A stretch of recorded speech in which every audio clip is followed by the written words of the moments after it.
Hi everyone, so in this video I'm gonna talk about one thing that all of you, including me, should avoid doing. So last winter I didn't quite thoroughly clean up my drivetrain, my chain and the sprockets, and I left my my train and the rest of the drivetrain fairly dirty.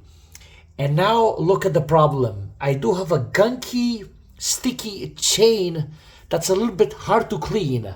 So yesterday, I put some hot water and a little bit of soap.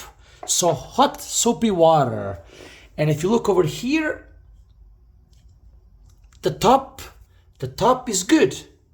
However, a lot of gunk right there on the side. Let's see over here. You see? This is the nastiness here as well. So again, tomorrow I'm gonna hit it with some citrus, something more aggressive, which will get rid of this sticky stuff over here. And that's the lesson of this video. Play stupid games, you're gonna win stupid prizes. And before you put your bike for the winter break, always clean up your drivetrain properly to be clean like the top of the chain over here. Hope you find this useful. Like, subscribe, and take care. Bye-bye.